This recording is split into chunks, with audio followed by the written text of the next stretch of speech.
우리 룻기를 어떻게 읽을 것인가 네 번째 시간 보겠습니다. 2장 15절에 룻이 이삭을 주우러 일어날 때 보아스가 자기 소년들에게 명령하여 이르되 그에게 곡식 단 사이에서 죽게 하고 책망하지 말며 또 그를 위하여 곡식 다발에서 조금씩 뽑아버려서 그에게 죽게 하고 꾸짖지 말라 하니라. 그래서 수고를 덜게 해주는 거죠. 가져가는 양을 많게 해주는 배려를 합니다.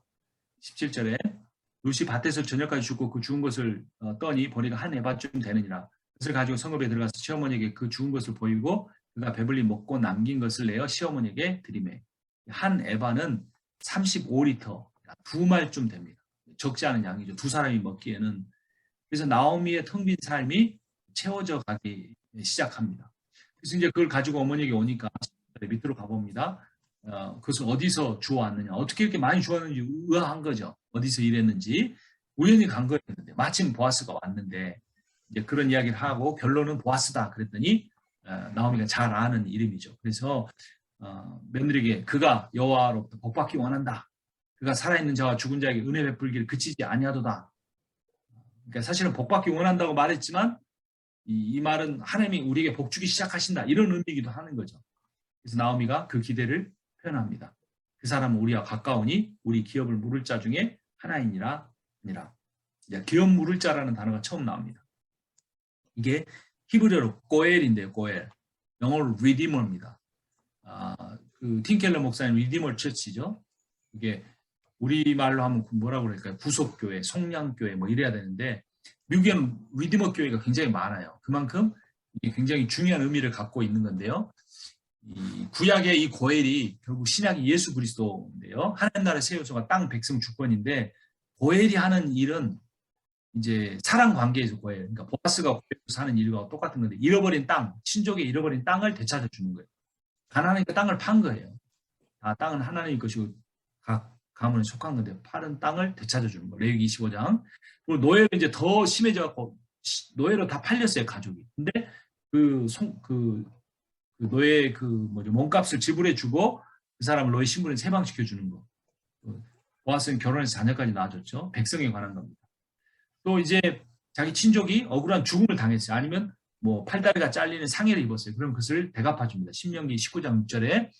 그래서 이거는 이제 주권에 관한 거죠. 그래서 구약의 고엘은 땅과 백성과 주권의 이 세 요소를 회복시켜주는 일을 했었어요. 이게 사람이 하는 건데 이것은 완전하지는 못하죠. 근데 예수 그리스도께서는 새 하늘과 새 땅을 회복하시고 죄와 사망에서 우리를 백성들을 자유하게 해주시고 부활의 첫 열매로 재림하셔서 우리를 부활하게 해주셔서 우리에게 온전한 왕이 되어주십니다. 그래서 땅과 백성과 주권의 그 세 요소를 완벽하게 회복시키시는 분인데 구약시대 때는 이러한 예수 그리스도를 바라보는 희년 제도를 지켰습니다. 그래서 50년마다 한 번씩 땅이나 신분이나 재산을 잃고 노예가 된 사람을 자유를 주고 지위와 재산을 회복시켜주는 일인데 여기 25장 10절에 이렇게 나옵니다. 너희는 50년째 해를 거룩하게 하여 그 땅에 있는 모든 밑으로 가봅니다.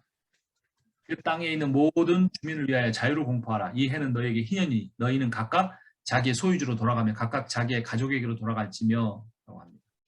50년만 희년이죠.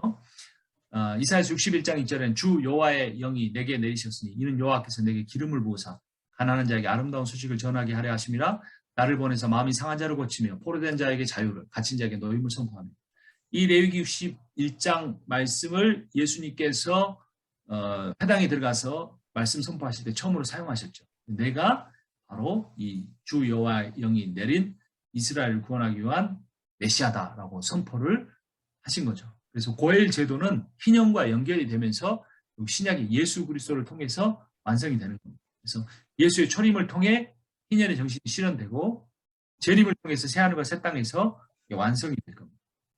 그런데 이 일이 어떻게 이루어졌다고요? 우연히 이루어졌다. 마침 이루어졌다. 그 순간이 10분만 어긋나도 안 되는 거예요. 그냥 발걸음이 약간만 10도만 왼쪽으로 틀어져서 다른 밭으로 가는 거예요. 그래서 인생은 만납니다. 언제 어디서 만나는 그 만남을 통해 하나님이 일을 하시는데 이 변수라는 거는 사람이 생각해낼 수 있는 게 아니에요. 어마어마한 일입니다. 여러분 아마존이 물류업계의 탑이잖아요. 근데 여러분 그 아마존이 어떻게 이렇게 탑에 올라간 줄 아세요? 어떻게 어떤 방식으로 물건을 배송하면 비용을 최소화할 것인가라는 최적화 모델을 찾아내는데 그 계산을 하는데 뭐가 필요한지 아십니까? 슈퍼컴퓨터가 필요해요. 아, 그럼 뭐 아마존 있고 아마존 프라임 있어 뭐 대충 오는가 싶었는데 아니에요. 어마어마하게 비싼 슈퍼컴퓨터를 가지고 그걸 다 계산해내는 거예요. 택배 배달을 하는데 하나. 근데 우리가 어떤 곳에 가서 목회를 하고 어떤 사람을 만나고 어떤 성도를 만났는데 내가 그 성도를 차라리 만나지 않았더라면 내가 그 성도를 못 만났더라면 얼마나 안 좋았을까. 이런 여러 가지 그 변수들을 우리가 다 계산할 수 없어요. 아무리 뛰어난 영성을 가지고. 그래서 우리는 어떻게 하면 돼요? 우연히 가면 돼요. 마침 그 자리에 가면 돼요. 10년이 늦어진 게 아니고 딱 그게 적합한 때예요. 그래서 이게 믿음이에요. 우연히 보이는 일, 마침 일어나는 것처럼 보이는 일, 하나님의 계획 가운데 있다. 그러니까 무소부지하신 하나님, 알파와 오메가 되신 그 하나님께 내 인생을 맡겨드리고 나는 내 일상에 어떻게 보면 좀 별로 중요하지 않게 보이는 목회처럼 보이는데 그게 아니라 이미 때가 다 지나버린 것처럼 나는 적기를 놓쳐버린 것처럼 보이지만 그게 아니라는 거예요. 나오미보다 이렇게 적기를 놓친 사람이 어디 있어요? 나오미보다 실패한 사람이 어디 있어요? 그게 아니라는 거예요. 하나님은 그 나오미의 인생의 햇새들을 베푸셨다. 여러분들에게도 햇새를 베푸실 거라고 여기서 말씀을 하는 거예요. 그래서 말씀 속에서 어떻게 하면 이 본문을 성도들에게 잘 설교할까를 고민하지 마세요. 내가 먼저 이 말씀에 어떻게 나에게 적용이 되는가를 받아들일 때 그게 체화된 말씀이 돼서 성도들한테 아주 능력 있게 나가고 내가 능력 있게 나갔다는 의식을 할 필요도 없이 그냥 어느 날 은혜 받을 사람은요. 내가 은혜 못 받은 날도 우연히 은혜 받아요. 이 사람은 이때 딱 은혜를 받아야 할 것 같아. 다 놓친 것 같은데 하나님 딱 그때가 되면 다 은혜 주세요. 그러니까 믿음은 맡김이에요. 맡김. 인생 자체를 맡김. 수고하고 짐진 자들은 다 내게로 오라. 내가 너희를 쉬게 하리라. 그리고 네 마음대로 다녀라 그런 게 그랬어요? 너는 내게 와서 내 멍에를 메고 배우라 그랬어요. 예수님과 멍에를 같이 메고 따라다니라 이 말이에요. 콧뚫리게 당해가지고.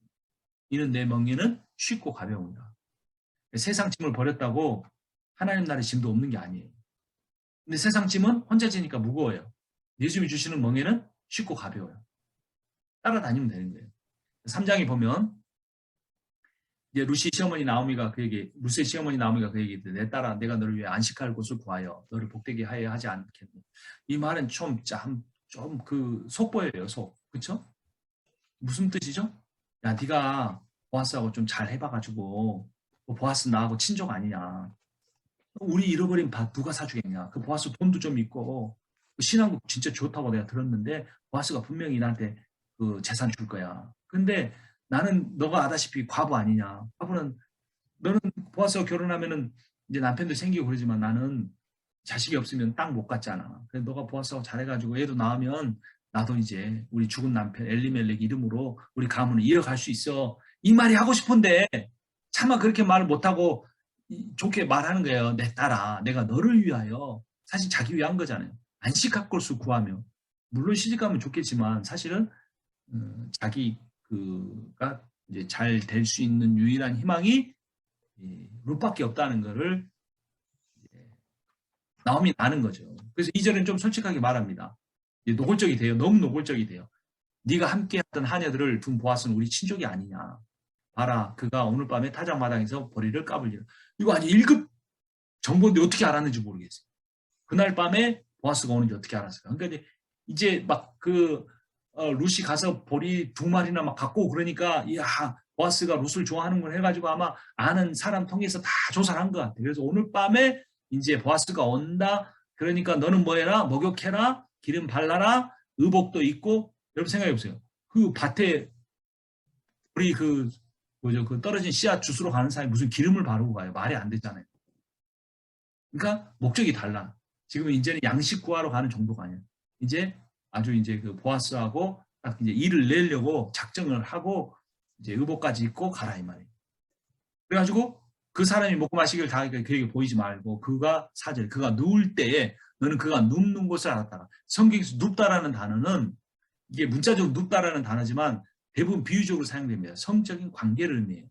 그래서 알았다가 어디에 눕는지 봤다가 그의 발치 이불을 들고 그러니까 이불을 덮고 있는데 그 이불을 들어가지고 그 이불 속으로 들어가라 이 말이에요. 그러면 그가 네 할 일을 내게 알게 하리라. 뭐 목욕까지 했죠. 기름까지 발랐지. 옷까지 예쁘게 입고 물속에 들어가면 보아스가 뭐라고 말하겠어요? 이 마음을 내가 알았다. 내가 너 결혼하겠다. 이런 말을 하겠잖아요. 그래서 이제 5절에 보면 루시 시어머니에게 이르되 어머니의 말씀대로 내가 다 행하리다. 그가 타작마로 내려가서 시어머니의 명령대로 말씀대로 명령대로 순종하는 룻의 마음에는 뭐가 있어요? 헤세드가 있어요. 시어머니를 향한 충성스러운 사랑. 하나님의 사랑은 충성스러워요. 변함이 없어요. 여러분 그 의심하지 마십시오. 룻은 하나님을 제대로 믿었어요. 믿음이란 하나님을 닮아가는 겁니다. 하나님이 충성스러운 헤세드의 사랑을 갖고 계시기 때문에 룻도 어떻게 보면 부끄럽잖아요. 갑자기 보아스가 소리 지르면 어떻게, 야 여기 이방 여인이 당장 나가거라. 그럼 어떻게 되면 자기 인생 끝장나는 거예요. 그런데 시어머니를 향한 충성스러운 사랑, 어머니의 말씀대로 시어머니의 명령대로 다 합니다. 밑으로 갑니다. 그래서 이제 말대로 이 나오미가 전지적 작가 시점에서 다 말한 대로 돼가요. 보아스가 먹고 마시고 마음이 즐거워 곡식도 안 떠면 끝에 눕는지라 룻이 가만히 가서 다른 사람 좌우로 살피고 아무도 없는 거 확인하고 이런 말이에요. 그 발치 덮고 있는 이불을 들고 거기 누웠어요. 좀 있다가 밤중에 그가 깜짝 놀라요. 몸을 돌이켜보니까 한 여인이 자기 이불 속에 들어와 있어요. 넌 누구냐? 물어보는 거죠. 나는 당신의 여종 룻입니다. 당신은 옷자락을 펴 당신의 여종을 덮으소서. 자, 여기서 아주 이 룻이 사실 지금 성적인 상황이잖아요. 여자로서 부끄럽잖아요. 그런 건데 여기서 신앙의 표현을 하는 거예요. 근데 그 신앙의 표현이 누가 했던 말이냐? 보아스가 자기에게 해줬던 말이에요. 그 밑에 보면 룻기 2장 12절에 보아스가 룻한테 말했잖아요. 여호와께서 내가 행한 일에 보답하시기를 원하며 이스라엘 하나님 여호와께서 그의 날개 아래에 보호를 받으러 온 내게, 여기 날개 아래에 보호를 받으러 온 내게, 이 표현하고 위에 다시 보면 당신의 뭐라고 돼 있었죠? 아까 그 자리로 돌아가 보면 당신의 옷자락을 펴 당신을 덮으소서 이랬잖아요. 날개 아래로 덮은 거나 당신의 옷자락으로 덮는 건 뭐예요? 그러니까 뭐가 일치되는 거예요? 여호와의 그 출애굽 때 이스라엘 백성 어긋 날았던 여호와의 날개, 그 날개가 뭐가 되는 거예요? 보아스의 옷이 되는 거예요. 그러니까 딱 그 보아스한테 그 시적인 표현을 통해 오는 거예요. 야, 이 룻이 이 믿음의 여인이구나. 내가 했던 말을 잊지 않았구나. 나와 똑같은 히브리인의 하나님, 여호와 하나님, 이스라엘을 출애굽하신 그 하나님에 대한 믿음을 갖고 있구나. 그 믿음을 위해서 시어머니 나오미를 향한 충성스러운 사랑 헤세드 때문에 나에게 왔구나라는 것을 딱 알게 되는 거예요. 말씀을 이게 암송을 하면 이렇게 제때 적시에 쓸 수가 있어요, 여러분. 저는 암송을 진짜 못하는데요. 성경 계속 인용하다 보니까 어떤 구절은 줄줄 나와요. 애우려고 하는 건 아닌데. 그래서 말씀 중요한 포인트는 진짜 잘 알고 있어야 돼요. 자, 그래서 그 말을 한 다음에 이제 못을 완전히 마지막을 박습니다. 뭐라고 나오는 거예요? 마지막 밑에 보면 구절 밑에 이는 당신이 기업 물을 자가 뱀이니이다. 앞에서 한번 말했던 누가 말했어요? 그 시어머니 나오미가 보아스라는 말을 두고 그는 기업 물을 자라고 했던 그 말을 그대로 룻이 전하는 거예요. 그래서 당신이 나와 나를 그 아내로 취한다면 이건 당신과 나와의 결혼 문제가 아닙니다. 이건 뭐냐면 당신과 내가 결혼하는 데서 끝나지 않고 내 시어머니 나오미가 잃어버린 기업을 당신이 회복시켜야 되는 문제입니다라고 하는 거예요.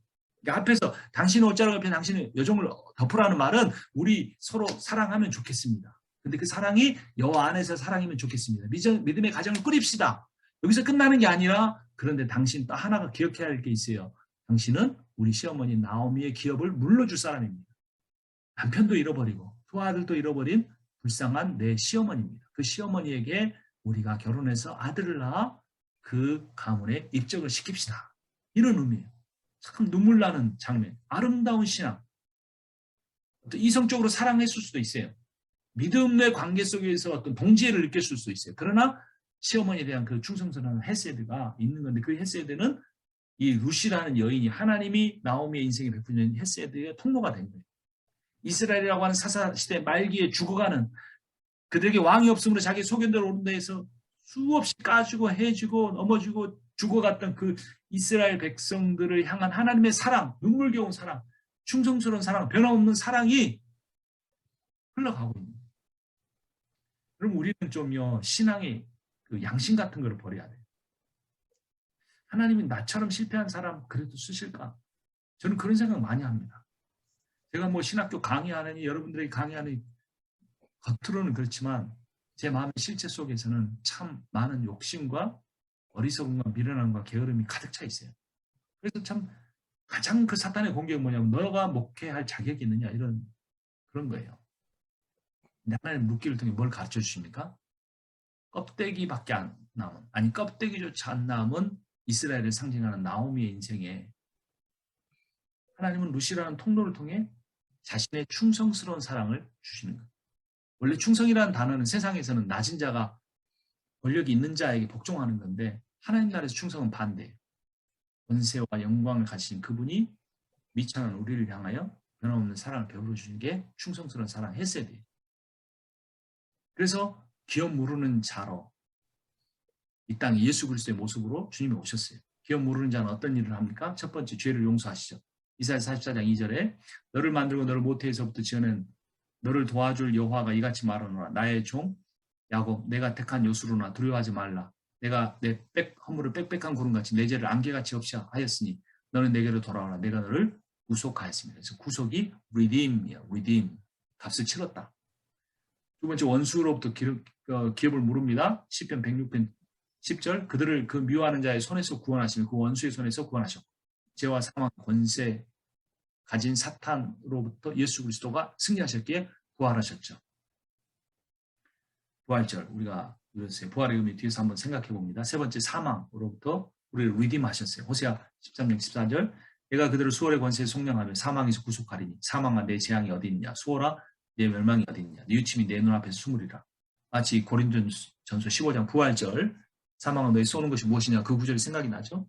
이런 죄와 사망과 원수로부터 우리를 리딤 하시는 분, 값을 치르시는 거예요. 뭘로 값을 치르셨어요? 자신의 생명을 내어놓으셨어요. 우리가 존귀한 이유는 그 예수가 우리를 위해 십자가에서 자신의 생명값을 내놓으셨기 때문에 그렇습니다. 그래서 이런 말을 들은 이 보아스가 유대인이잖아요. 성경 말씀을 잘 알고 있잖아요. 놀랐어요. 너무나 놀랐어요. 어떻게 이방 여인에게서 이런 믿음의 고백이 나올 수 있는가? 그래서 말합니다. 내 딸아 여호와께서 내게 복 주시기를 원하노라. 네가 가난하건 부하건 젊은 자를 따르지 아니하였으니 내가 베푼 인애가 처음보다 나중이 더하더라. 젊은 자를 따르지 않았다는 것은 이 말하는 보아스가 자기가 나이 들었다 이 말이에요. 자기 그 룻의 나이로는 젊은 사람 충분히 시집갈 수 있다는 거예요. 근데 시어머니 나오미를 위해서 그 나오미의 가까운 친족이 나를 선택했다 이 말이에요. 그러니까 그 베푼 인애가 처음보다 나중에 더하다. 처음에는 곡식 갖다 주는 정도인데 지금은 자신의 인생을 주는 그러한 인애, 헤세드가 더 놀랍다는 거예요. 그럼 너 부끄러워하지 말아라 이렇게 말합니다. 네가 현숙한 여자인 줄 나의 성은 백성이 다. 그러니까 한밤중에 그 잠자고 있는 남자 이불 속으로 들어온 여인에게 그 신앙의 믿음으로 왔지만 수치스러울 수도 있는데 그 여인을 향한 너는 믿음의 사람이다, 현숙한 여자 이렇게 말을 해주고 있습니다. 그래서 여기서 인애라는 헤세드는 한 공동체에서 연약한 자가 공경에 처했을 때 강하고 부유한 자가 그에게 베푸는 자발적으로 계속하는 사람이 아닙니다. 사랑입니다. 근데 여기서 현숙한 여인이라는 게요. 밑에 표를 보시면 하일 에셋입니다. 그런데 보아스가 앞에서 유력한 자라고 했잖아요. 이게 하일 기뻐오릅니다. 하일이라는 게 위대하다, 멋지다, 아주 훌륭하다, 지혜롭다 이런 다양한 의미를 갖고 있는데 이게 보아스와 룻에게 똑같이 사용되어 있어요. 에셋라는 거는 여자를 말하니까 그 에셋 하일하고 이시 기뻐 하일이 그런 똑같은 의미. 남자다운 남자, 여자다운 여자. 보아스는 유력한 자요, 룻은 현숙한 여인인데 하일이라는 단어로 묶여져 있어요. 그런데 지금 그래서 보아스는 왕 같은 위치고 룻은 현숙한 여인의 모습인데 잠언 31장을 보면 어떻게 끝나냐면 현숙한 여인의 이야기로 끝나는데 잠언 31장에 현숙한 여인의 이야기만 있는 게 아니고 왕의 이야기가 나옵니다. 그래서 유대인의 사상 속에 이 하일 기뻐로와 에셋 하일이라는 사상이 있는 거예요. 위대한 왕, 그 유력한 자와 현숙한 여인의 모습. 그래서 그 룻과 보아스의 관계를 그 아주 이상적인 유대인 믿음의 커플로 설명을 합니다. 계속해서 보아스가 말을 합니다. 밑으로 내려가 보면 12절에 참으로 나는 기업을 물을 자이나 기업 물을 자로서 나보다 더 가까운 사람이 있으니 이 밤에 여기서 머무르라. 그러니까 이제 보아스가 아주 침착하게 이성적으로 대체를 합니다. 그러니까 예를 들면 이 보아스가 나오미의 육촌이라고 하면 나오미가 아니죠. 나오미의 남편 엘리멜렉과 육촌이라고 하면 엘리멜렉과 사촌 관계에 있는 사람이 있는 거예요. 그 사람이 기업 물을 걸 권한을 주장하면 보아스는 어떻게 할 수가 없어요. 그래서 이 13절에 기업 물을 자의 책임이라는 단어가 몇 번 사용됩니까? 밑줄 그은 게 한 번, 두 번, 세 번, 네 번이나 사용됐어요. 그만큼 자기의 책임을 인정하지만 그보다 더 가까운 그 권한을 갖고 있는 사람이 있으니까 그 사람 문제만 해결되면 내가 반드시 책임진다 라고 말을 하고 이제 그 한밤중에 찾아온 룻을 위해서 마지막 줄 보면 아침까지 누워 있을지라 그래서 그 잘 보호해 줬다가 그 룻의 명예를 지킬 수 있도록 도와줍니다. 그 밑으로 가면 14절에 보면 룻이 새벽까지 그의 발치에 누웠다가 사람이 서로 알아보기 어려울 때 일어났으니 보아스가 말하기를 여인이 타작마당에 들어온 것을 사람이 알지 못하여야 할 것이라 했습니다. 그래서 한밤중에 사람들이 아직 있었을 때는 있게 하다가 새벽에 다 아무도 없을 때 아주 조금 캄캄할 때 보내줍니다. 보리 6대 40kg 정도 되는데 먹을 것을 줘서 보냅니다. 그리고 18절에 시어머니가 모든 상황을 룻을 통해 듣고 이렇게 말합니다. 이에 시어머니가 이르되 내 딸아 이 사건이 어떻게 될지 알기까지 앉아있으라. 그 사람이 오늘 이 일을 성취하기 전에는 쉬지 아니하리라 라고 말합니다. 그래서 이 일이 성취한다는 건 뭡니까? 결국 룻과 보아스가 결혼을 하고 거기서 아들이 태어나면 나오미의 가문에 입적시켜주는 것을 의미합니다. 그래서 그 쉬지 아니하리라. 그래서 제가 계속해서 말씀드리잖아요. 하나님 누구를 통해 일하신다고요? 사람을 통해서 일하신다. 처음에는 룻을 통해서, 이제는 보아스를 통해서. 그래서 보아스가 이 일을 성취하기 전까지 쉬지 않는다는 말은 하나님께 쉬지 않는다 이런 의미예요. 이사야서 62장 1절을 보면 나는 시온의 의가 빛같이 예루살렘의 구원이 햇불같이 나타나도록 시온을 위하여 잠잠하지 아니하며 예루살렘을 위하여 쉬지 아니할 것인지 하나님이 말씀하십니다. 이어지는 4절에 보면 다시는 너를 버림받은 자라 부르지 아니하며 다시는 내 땅을 황무지라 부르지 아니하고 오직 너를 헵시바라 하며 내 땅을 뚫라라 하리니 이는 여호와께서 너를 기뻐하실 것이며 내 땅이 결혼한 것처럼 될 것입니다. 마지막 9절 보면 끝에 줄에 신랑이 신부를 기뻐한 것 같이 내 하나님이 너를 기뻐하시라. 여러분 하나님이 여러분을 기뻐하시는 것을 믿으세요. 하나님 깊은 기도를 하는 사람의 특징은 그거예요. 자기가 누구인지 아는 겁니다. 목회도 비즈니스도 가장의 역할도 다 자신의 아이덴티티에서 시작됩니다. 자신의 아이덴티티를 어디다가 두느냐에 따라서 자기 목회나 가장의 역할을 성공하느냐 아느냐가 달려있어요. 내가 존귀한 자라는 사실, 하나님이 나를 기뻐하신다는 사실이 믿어져야 돼요. 나는 죄인인데 그걸 위해서 예수께서 십자가에 죽으셨잖아요. 십자가에 죽으신 건 죄를 사하는 게 아니라 그러니까 우리의 죄는 레위기 때 배웠잖아요. 우리의 죄는 재물에 전가하고 그 재물 대신 예수 그리스도의 은은 우리에게 전가되는 거. 그래서 우리는 죄 용서받은 겨우 죄 용서받은 존재로 서는 게 아니라 어떤 존재로 선다? 예수 그리스도가 이루신 순종의 면류관과 영광을 받을 수 있는 자격으로 선단 말이에요. 그게 목회 몇 명 목회했느냐가 아니라고요. 예배당 크기가 아니라고요. 어떤 프로그램이 했나 설교가 얼마나 많은 사람이 듣느냐 이게 아니라고요. 하나님이 나를 기뻐하시는 나를 헵시바라 뚫라라 부르신 거기 아이덴티티에서 출발을 해야 그 어떤 것도 흔들리지가 않아요.